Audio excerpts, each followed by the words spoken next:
वक्रतुंड महाकाय सूर्यकोटि समप्रभा निर्विघ्न कुरु मे देव सर्व कार्येषु सर्वदा। गणपति बप्पा मोरया। आप और आपके परिवार जनों पर गणेश भगवान का आशीर्वाद सदा बना रहे। बैसाख मास के कृष्ण पक्ष की विकट संकट चतुर्थी है। इस शुभ अवसर पर आप सभी सुनने वाले हैं संकष्टी चतुर्थी की व्रत कथा। सबसे पहले हम सभी लोग मिलकर भगवान गणेश का ध्यान करेंगे और कहेंगे कि हे गणपति भगवान, आप 34 कोटि विद्याओं के दाता तथा देवताओं के आचार्य बृहस्पति जी को भी विद्या प्रदान करने वाले हैं। कंठ को भी अविष्ट विद्या देने वाले आप ही हैं। आप द्युत हैं, कवि हैं और कवियों की बुद्धि के स्वामी हैं। मैं आपको प्रणाम करती हूँ। जो अनाथों के बंधु हैं, जिनके दोनों कपोल सिंदूर से शोभायमान हैं, जो प्रबल विघ्नों का नाश करने में सामर्थ है और इंद्र आदि देव जिनकी वंदना करते हैं, उन श्री गणेश को मैं प्रातः काल स्मरण करती हूँ। ओम श्री गणेशाय नमः। प्रिय भक्तजनों, अब आप अपने अपने दुखों के निवारण के लिए और अपनी अपनी मनोकामनाओं की पूर्ति के लिए मन में विश्वास रखकर धैर्य के साथ इस पवित्र कथा को सुनिए। एक समय पार्वती जी ने गणेश जी से पूछा कि गणेश जी, बैसाख के महीने के कृष्ण पक्ष की जो संकटा नामक चतुर्थी कही गई है, उस दिन किस गणेश की किस विधि से पूजन करना चाहिए और इस दिन भोजन में क्या ग्रहण करना चाहिए? बैसाख मास के गणपति देवता का क्या नाम है? उनके पूजन आदि का क्या विधान है? सो यह सब आप मुझसे कहिए। तब गणेश जी कहने लगे कि हे माता, बैसाख कृष्ण चतुर्थी के दिन व्रत करना चाहिए।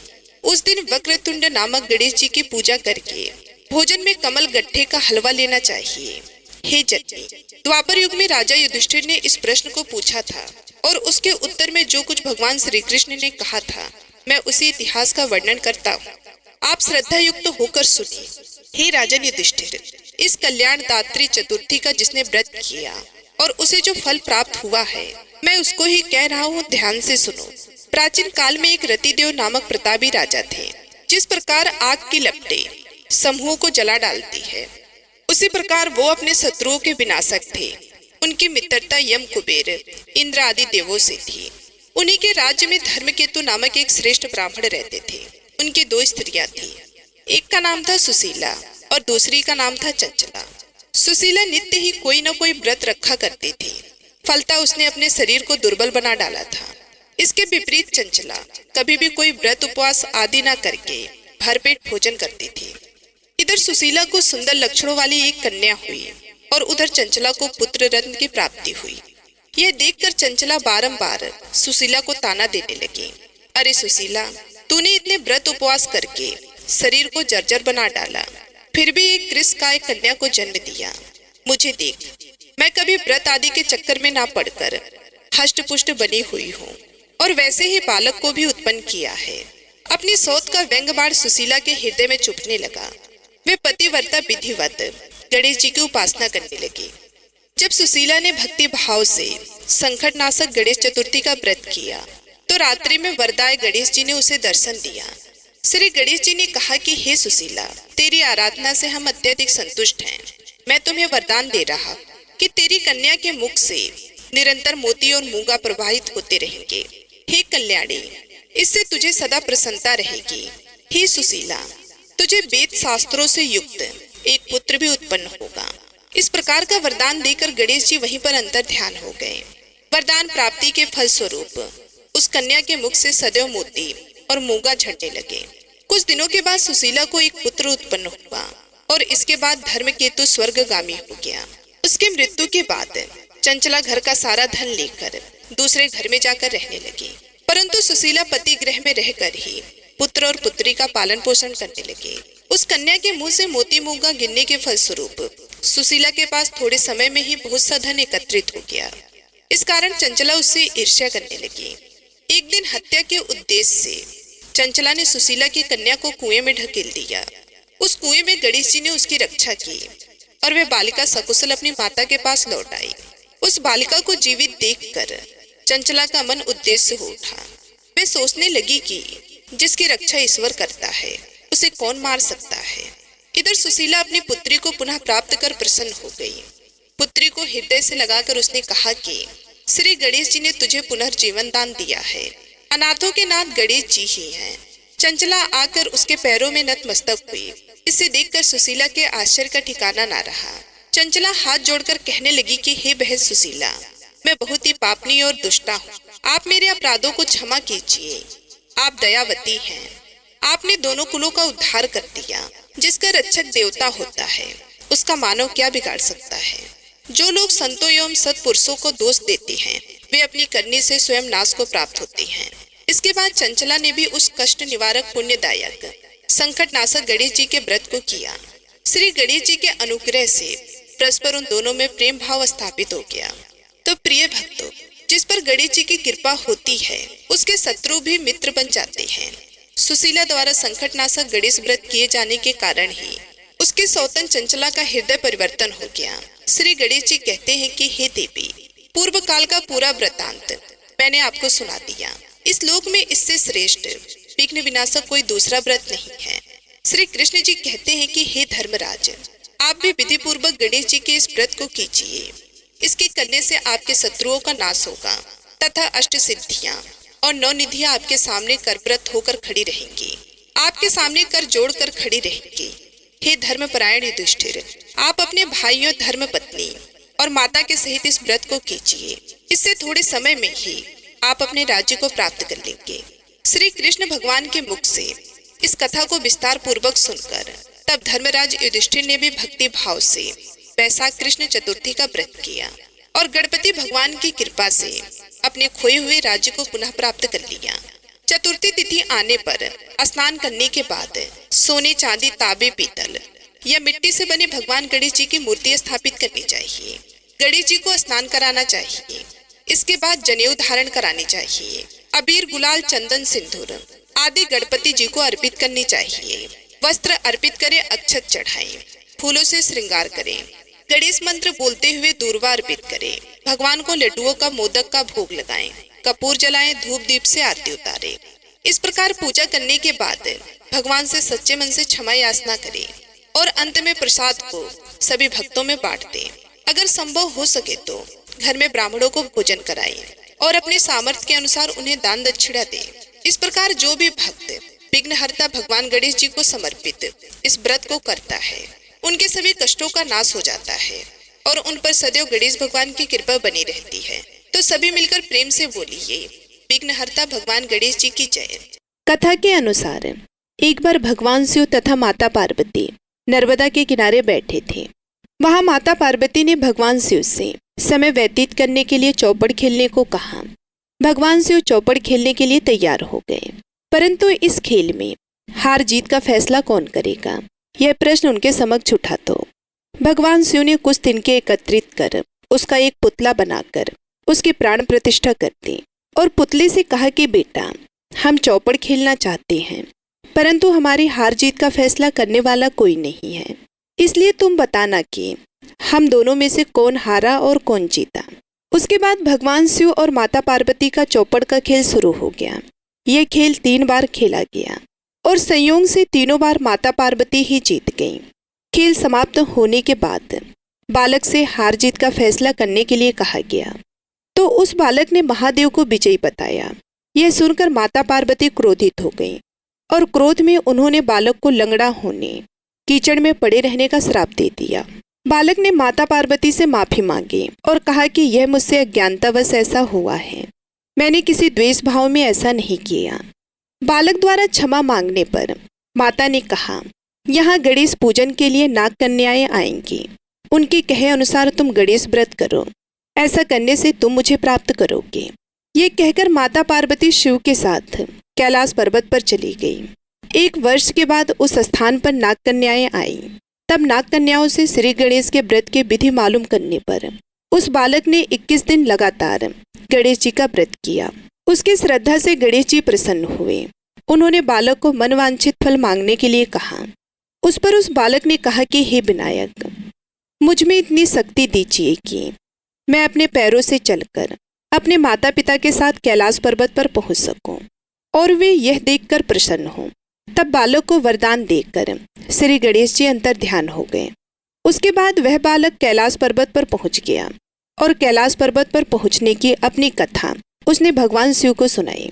चौपड़ वाले दिन से माता पार्वती शिव जी से विमुख हो गई थी। अतः देवी के रुष्ट होने पर भगवान शिव ने भी बालक के बताए अनुसार 21 दिनों तक श्री गणेश का व्रत किया। इस व्रत के प्रभाव से माता पार्वती के मन से भगवान शिव के लिए जो नाराजगी थी वह समाप्त हो गई। तब यह व्रत विधि भगवान शंकर ने माता पार्वती को बताई।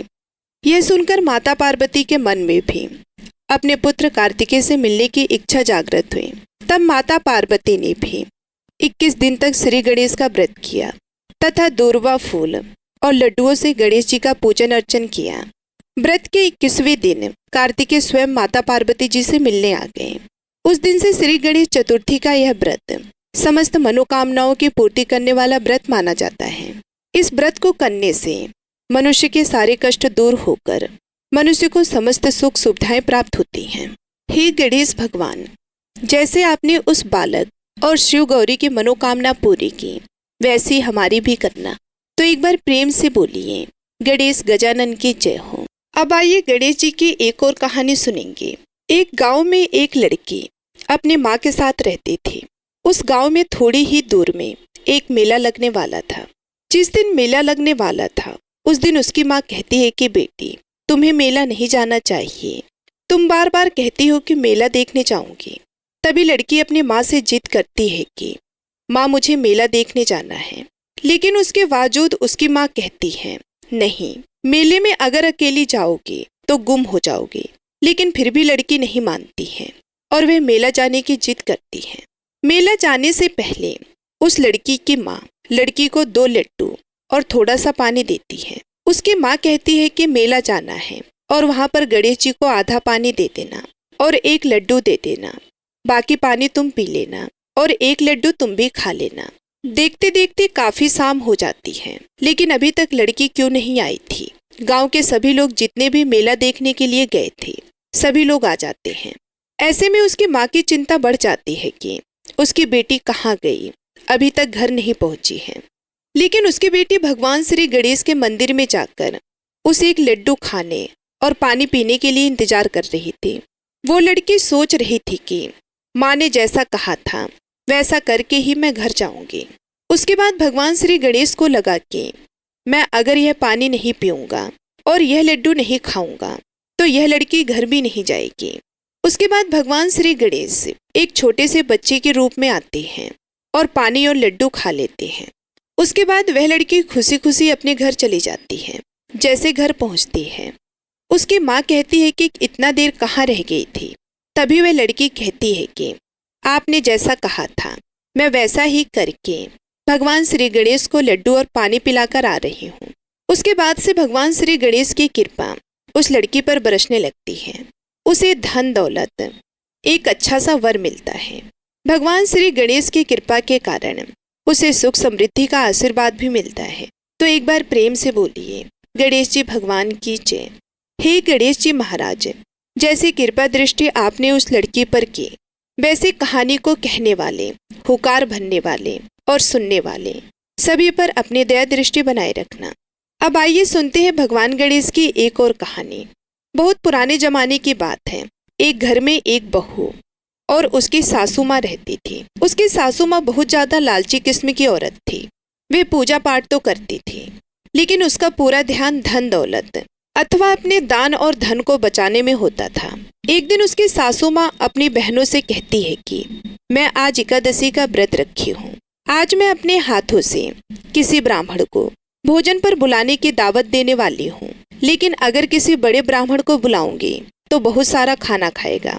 ऐसा करो कि तुम बाहर जाकर किसी ब्राह्मण के बच्चे को दावत देकर आ जाओ। बच्चे आएंगे तो मेरा पूरा काम भी हो जाएगा और हमारा भोजन भी कम खाएंगे। बहू बाहर जाती है और ब्राह्मण के एक छोटे से बच्चे को आवाज देती है। वह बच्चा आता है। बहू कहती है कि मेरे घर में आज दावत है, तुम्हारा खाना बन जाएगा तो तुम मेरे घर पर आकर खा लेना। उसके बाद वे छोटा सा बच्चा कहता है कि मेरा नाम गणेश है, आपको जब भी बुलाना रहेगा आप गणेश गणेश बोलिएगा, मैं आ जाऊंगा। खाना बन जाने के बाद बहू बाहर जाती है उस लड़की को बुलाने के लिए, तो देखती है कि वह लड़का नहीं है वहां पर। अचानक बहू को लड़की की बात याद आ जाती है और वह अपने मन में गणेश गणेश कहती है। तभी तुरंत ही वह लड़का सामने आ जाता है और उसके घर चला जाता है और उसके घर खाना खाने के लिए चला जाता है। वह लड़का खाना खाते रहता है, खाना खाते रहता है। जितना देती है सभी खा जाता है। घर में जितना भी खाना बना था वे सभी खाने को खा जाता है। उसके बाद छोटा बच्चा कहता है कि मुझे आप गिफ्ट दीजिए, एक सोने का बर्तन। तभी वह बहू अपनी सासू माँ को सारी बात बताती है और कहती है कि वह जो ब्राह्मण का लड़का आया है वह गिफ्ट में एक सोने का बर्तन मांग रहा है। इधर सासू माँ बहुत ज्यादा कंजूस तो थी, लेकिन फिर भी वह दे देती है। जब अपना सामान लेकर छोटा बच्चा बाहर जाता है, जैसे ही बहू और उसकी सास दोनों घर आती हैं, देखती हैं कि उसका घर पूरा सोना चांदी से भरा हुआ है। अब उसके बाद से वो औरत कभी भी कंजूस वाली नीयत से किसी को भी दान दिया नहीं करती थी। बोलिए गणेश जी महाराज की जय। अब आइए गणेश जी की एक और कहानी सुनेंगे। एक बहुत ही गरीब और अंधी बूढ़ी माई थी। उसका छोटा सा परिवार था जिसमें उसका बेटा और एक बहू रहती थी। बूढ़ी माई की गणेश भगवान में बहुत ही श्रद्धा थी। वे हमेशा गणेश जी की पूजा किया करती थी। तो एक रोज गणेश जी ने कहा कि बूढ़ी माई कुछ तो मांग, मैं तेरी पूजा से बहुत ही प्रसन्न हूँ। तो बूढ़ी माई ने गणेश जी की बात सुनकर कहने लगी कि हे गणेश भगवान, मुझे तो मांगना ही नहीं आता है, मैं तुमसे क्या मांगूं। तो गणेश जी कहने लगे कि कोई बात नहीं, आज तुम घर पर अपने बेटे बहू से पूछ कर आ जाना, कल मैं फिर आऊंगा, तब मुझे बता देना कि तुम्हें क्या चाहिए। तो बुढ़िया ने कहा ठीक है, और वे बड़ी ही खुशी खुशी अपने घर आई। घर आकर अपने बेटे से बोली कि बेटा, आज मुझे प्रभु विनायक बाबा ने स्वयं दर्शन दिए हैं और मुझे वरदान मांगने के लिए कहा है, लेकिन मुझे तो पता ही नहीं कि मैं क्या मांगूं, इसलिए आज तुम ही मुझे बताओ कि मुझे क्या करना चाहिए। गणेश जी भगवान तो कल फिर आएंगे। फिर उसके बेटे ने कुछ देर सोचने विचारने के बाद कहा कि माँ धन दौलत मांग लो। तो बेटे की बात सुनकर बुढ़िया माई अपने बहू के पास गई और बहू से जाकर पूछा कि बहू अब तुम बताओ। तो सास की बात सुनकर बहू बोली कि माँ जी, हमारी शादी को ना जाने कितना समय हो गया है, अभी तक संतान की प्राप्ति नहीं हुई है, आपको भी पोता चाहिए, तो क्यों ना आप पोता मांग लो। तो बेटे और बहू की बात सुनकर बुढ़िया माई सोचने लगी कि यह दोनों तो अपने मतलब की चीज मांग रहे हैं, मैं अपनी प्रिय पड़ोसन से पूछ कर आती हूँ, वे मुझे सही ही राय देगी कि मुझे क्या मांगना है। तो यह सोचकर बूढ़ी माई पड़ोसन से जाकर बोली कि मुझे तो विनायक जी ने आज दर्शन दिए हैं और कहा है कि कोई वरदान मांग लो। तो मैंने अपने बेटे से पूछा तो बेटा कहता है कि धन मांग लो, बहू ने कहा कि पोता मांग लो, अब तुम मुझे बताओ कि मैं क्या करूं। बेटा बहू तो अपने अपने मतलब की बात कर रहे हैं। तो बुढ़िया की बात सुनकर उसकी पड़ोसन बोली कि हे बुढ़िया माई, ना तो तू धन मांग और ना तो तू पोता मांग, तू कौन सा बहुत दिन जिएगी, थोड़ी दिन की तो तू मेहमान है। तू ऐसा कर, तू अपने लिए आंखें मांग ले, जिससे तू पूरे संसार को देखेगी। तो पड़ोसन की बात सुनकर बुढ़िया माई सोचने लगी कि अगर मैं आंखें मांग लूंगी तो संसार का क्या देखूंगी, जब मेरी बेटे और बहू के अलावा कुछ है ही नहीं। अगर पोते पोतियां होते तो मैं उन्हें अपनी आंखों से देखती, आंखों से देखने लायक मेरे लिए तो कुछ भी नहीं है। यह सोचते सोचते बुढ़िया घर आ गई। सारी रात सोचने विचारने में ही निकाल दी। सुबह जल्दी उठी, नहा धोकर फिर वे गणेश जी के मंदिर चली गई और वहां बैठी मन में सोच रही थी कि ऐसा क्या वरदान मांगूगी जिससे बेटा बहू भी खुश हो जाएं और मेरा मतलब भी सिद्ध हो जाए। इतनी ही देर में वहां पर गणेश जी आ गए और बोले कि बूढ़ी माई आज कुछ मांग ले, आज मैं फिर आया हूँ। तो वह बोली कि हे गणेश जी भगवान, मैं आपको प्रणाम करती हूँ, मुझे तो और कुछ नहीं चाहिए, मुझे आंख दे दो जिसे सोने के कटोरे में पोते को दूध पीता हुआ देख सकूं और अंतकाल में मोक्ष दे दे। तब गणेश जी बोले कि बूढ़ी माई, तूने तो मुझे ठग लिया, तूने तो भोली बनकर सब कुछ मांग लिया। और मुस्कुराने लगे और कहा कि बूढ़ी माई, जैसा तुमने कहा है वैसा सब कुछ तुम्हें मिल जाएगा। ये कहकर गणेश जी वहां से अंतर्ध्यान हो गए और बूढ़ी माई को मांगे अनुसार सब कुछ मिल गया। हे गणेश जी भगवान, जैसे आपने बूढ़ी माई को दिया वैसे सबको देना और अपनी कृपा दृष्टि हम सब पर बनाए रखना। बोलिए गणेश जी महाराज की जय। अगली कथा शिव और सती की। राजा दक्ष प्रजापति की सभी पुत्रियां गुणवती थी, फिर भी दक्ष के मन में संतोष नहीं था। वे चाहते थे कि उनके घर में एक ऐसी पुत्री का जन्म हो जो सर्वशक्ति संपन्न हो एवं सर्वगुण संपन्न हो। तो राजा दक्ष ऐसे ही पुत्री की कामना लेकर तप करने लगे। तप करते करते बहुत अधिक दिन बीत गए। तो भगवती देवी ने प्रकट होकर कहा कि मैं तुम्हारे तप से बहुत ही प्रसन्न हूँ, तुम किस प्रकार से तप कर रहे हो। तो दक्ष ने तप करने का कारण बताया। तो माँ बोली कि मैं स्वयं तुम्हारे यहाँ पुत्री के रूप में जन्म लूंगी, मेरा नाम सती होगा। मैं सती के रूप में जन्म लेकर अपनी लीलाओं का विस्तार करूंगी, लेकिन तुम्हारी वजह से अगर मुझे जरा सा भी दुख हुआ तो मैं अपनी जान दे दूंगी। तो इस तरह का वरदान पाकर राजा दक्ष बहुत ही खुश हुए। भगवती देवी ने राजा दक्ष के यहाँ सती के रूप में जन्म लिया। सती राजा दक्ष की सभी पुत्रियों में से सबसे अलौकिक थी। सती ने बाल्यावस्था में ही कई ऐसे अलौकिक आश्चर्यचकित करने वाले कार्य करके दिखाए थे, जिन्हें देखकर स्वयं दक्ष भी आश्चर्यचकित हो जाते थे। ऐसा करते करते समय के साथ साथ सती बड़ी होती गई। जब सती विवाह योग्य हुई तो राजा दक्ष को उनके लिए वर की चिंता होने लगी। तो उन्होंने एक दिन ब्रह्मा जी से इस विषय में विचार विमर्श किया। तो ब्रह्मा जी ने कहा कि सती भगवती का अवतार है, भगवती आदि शक्ति, शिव आदि पुरुष है, अतः सती के विवाह के लिए शिव ही योग्य है और उचित वर है। तो दक्ष ने ब्रह्मा जी की बात मानकर सती का विवाह भगवान शिव के साथ कर दिया। सती कैलाश में जाकर भगवान शिव के साथ रहने लगी। भगवान शिव दक्ष के दामाद थे, किंतु किसी वजह से दक्ष के हृदय में भगवान शिव के प्रति बैर और विरोध भाव पैदा हो गया।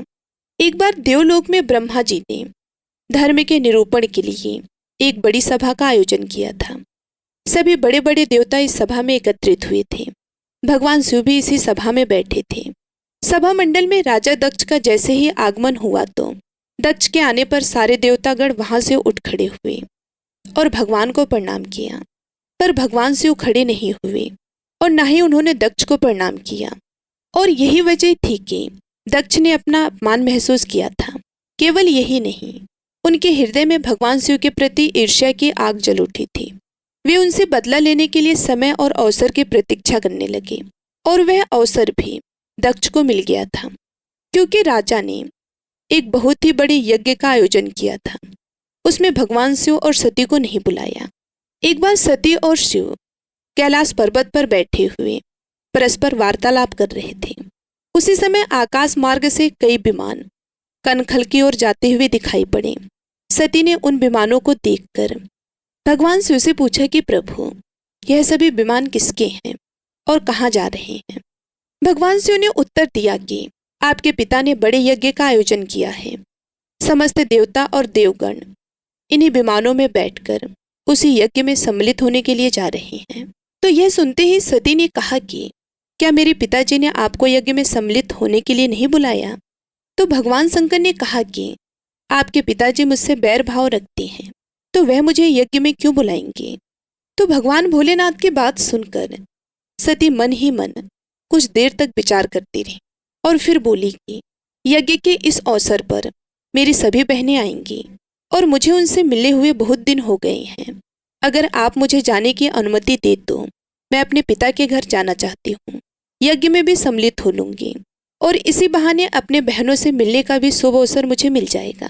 तो भगवान शिव कहने लगे कि इस समय तुम्हारा वहां जाना उचित नहीं होगा।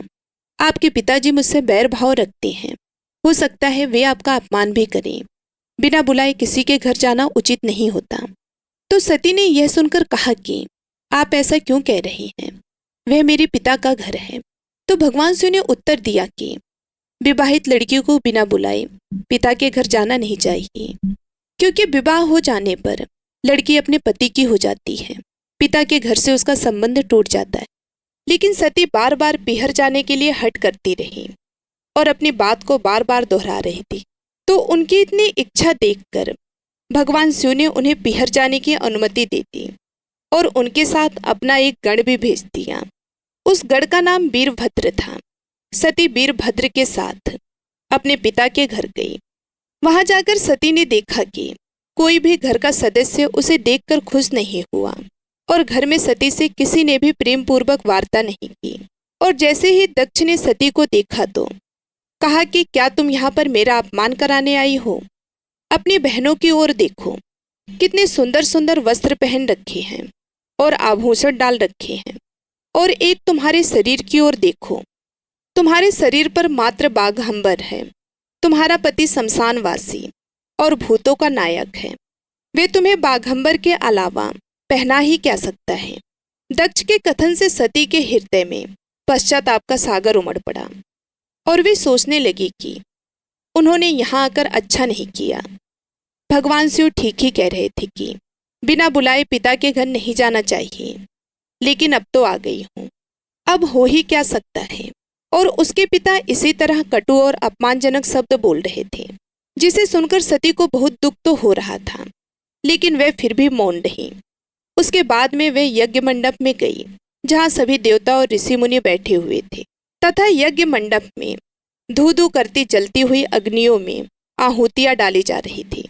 सती ने यज्ञ मंडप में सभी देवताओं के भाग देखे, किंतु भगवान शिव का भाग नहीं देखा।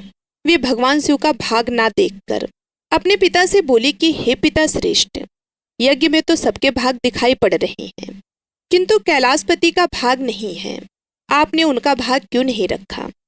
तो दक्ष ने बड़े ही गर्व से उत्तर दिया कि मैं तुम्हारे पति शिव को देवता नहीं मानता हूँ।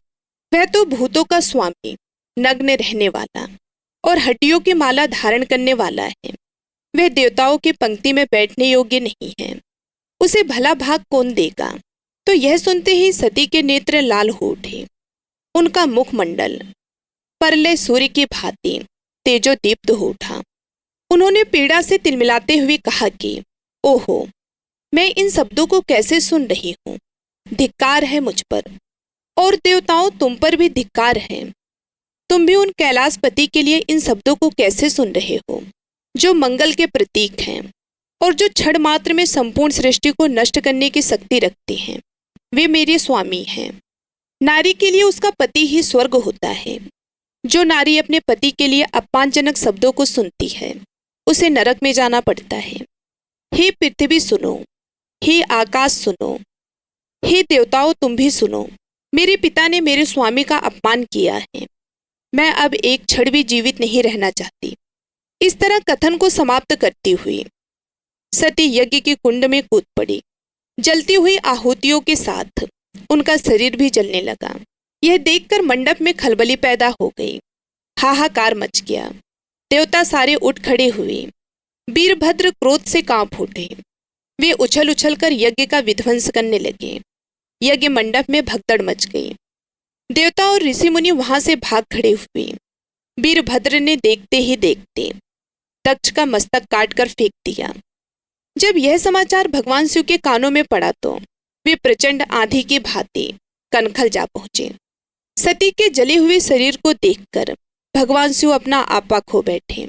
सती के प्रेम और उनकी भक्ति ने भगवान शंकर के मन को व्याकुल कर दिया। उन भगवान शंकर के मन को व्याकुल कर दिया जिन्होंने काम पर भी विजय प्राप्त की थी, जो सारी सृष्टि को नष्ट करने की क्षमता रखते थे।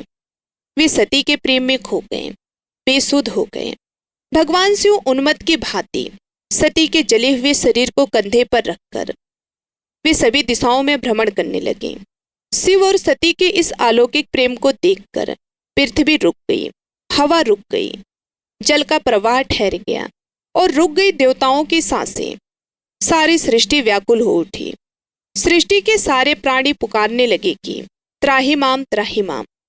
इतना भयानक संकट देखकर सृष्टि के पालक भगवान शिव की ओर बढ़े तो भगवान विष्णु सारी सृष्टि की रक्षा करने के लिए अपने चक्र से सती के एक एक अंग को काट काट कर गिराने लगे।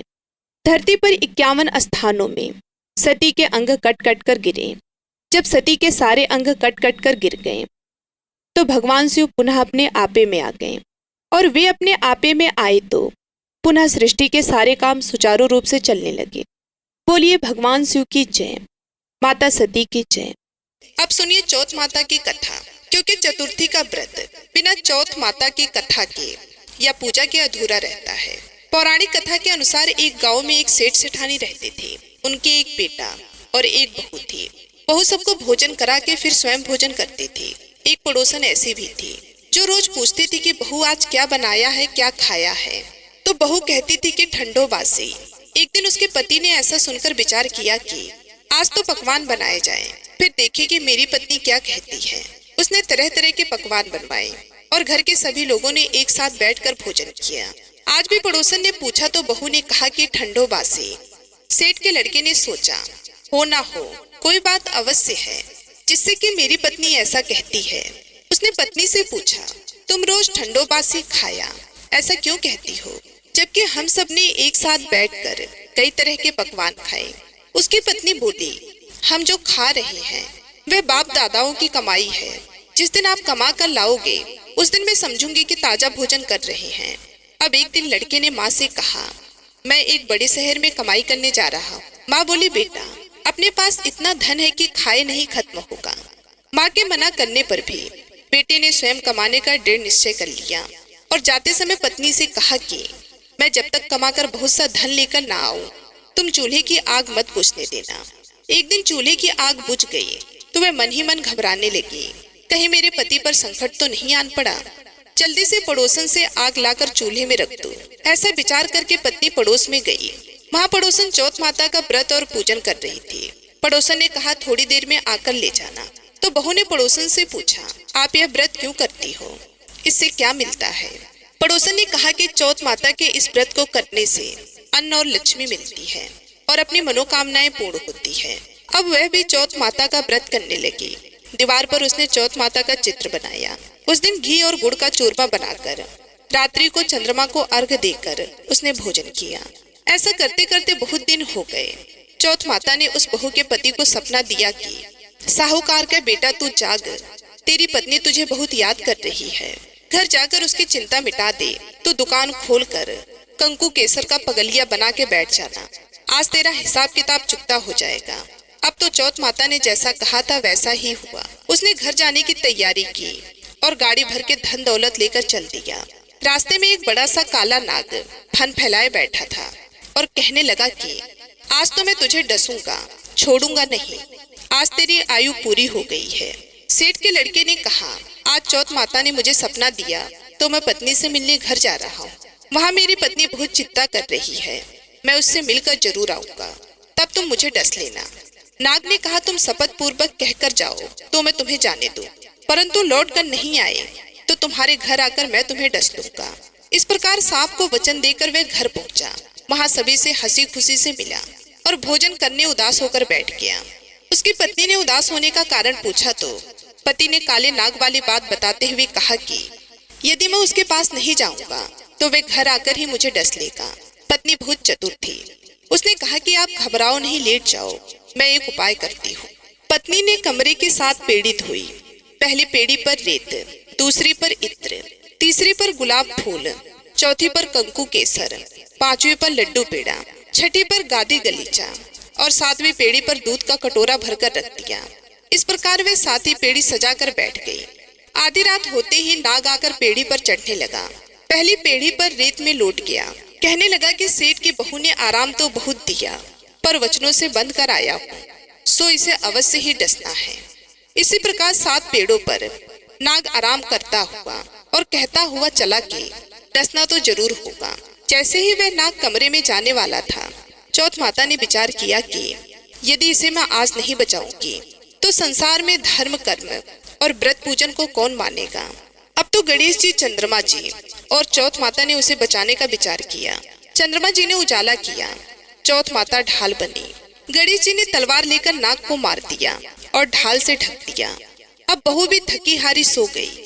दिन निकला तो लोग बेटे से मिलने आए, परंतु बेटा बहू तो उठे ही नहीं थे।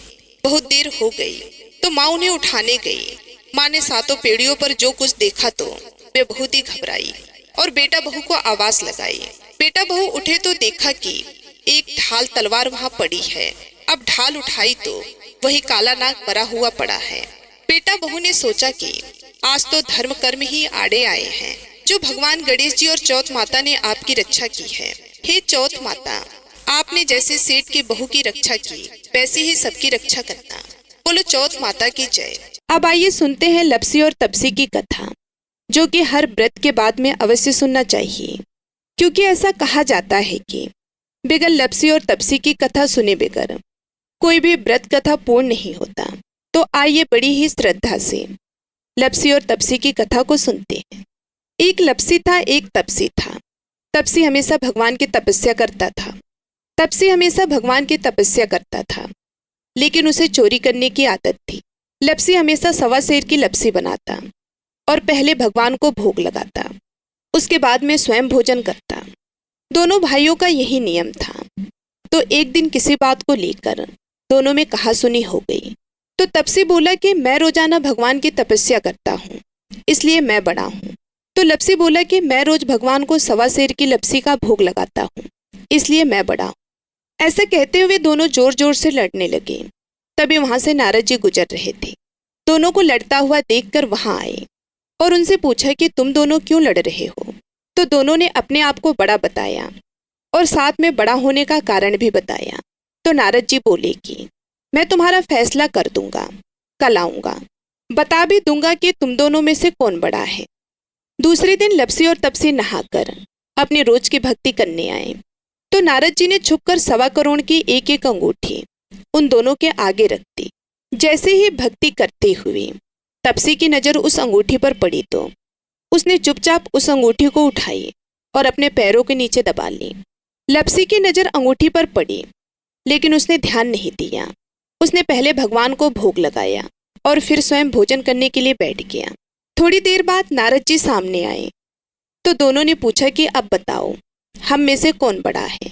तो नारद जी ने तपसी से खड़ा होने के लिए कहा तो वे खड़ा हुआ।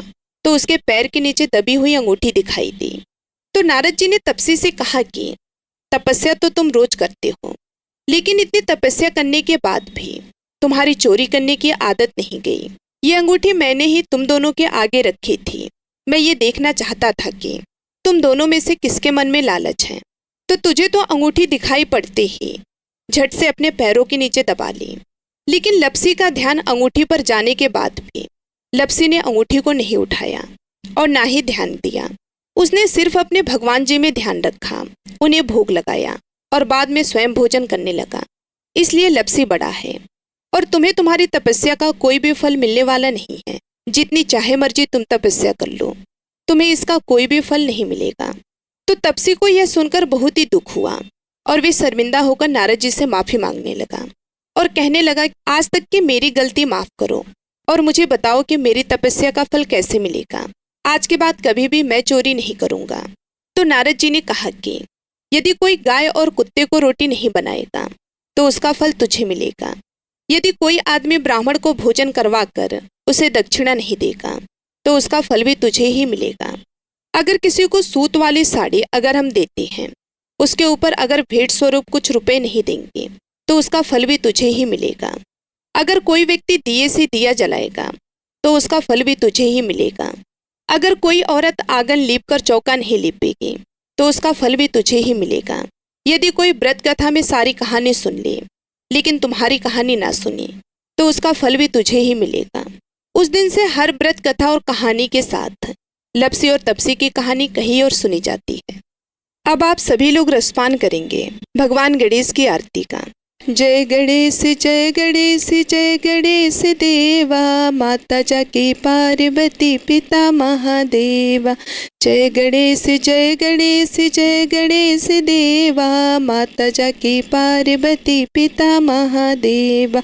एक दंत दयावंत चार भुजाधारी, माथे सिंदूर सोहे मूस के सवारी। पान चढ़े फूल चढ़े और चढ़े मेवा, लड्डुअन का भोग लगे संत करे सेवा। जय गणेश जय गणेश जय गणेश देवा, माता जाके पार्वती पिता महादेवा। अंधन को आँख देत कोढ़िन को काया, बाझन को पुत्र देत निर्धन को माया। सूर्य श्याम शरण आए सफल कीजे सेवा। जय गणेश जय गणेश जय गणेश देवा, माता जाके पार्वती पिता महादेवा। दीनन के लाज रखो शंभु सुतिकारी, कामना को पूर्ण करो जय बलिहारी। जय गणेश जय गणेश जय गणेश देवा, माता जाकी पार्वती पिता महादेवा। बोलिए गणेश जी महाराज की जय। उम्मीद करती हूँ आज की ये कथाएं आप सभी लोगों को बेहद ही पसंद आई होंगी। यदि हमारी कथाएं आप सभी लोगों को अच्छी लगी तो वीडियो को लाइक करके चैनल को सब्सक्राइब जरूर कीजिएगा। मिलती हूँ मैं आप सभी लोगों से अगले वीडियो में। तब तक के लिए नमस्कार।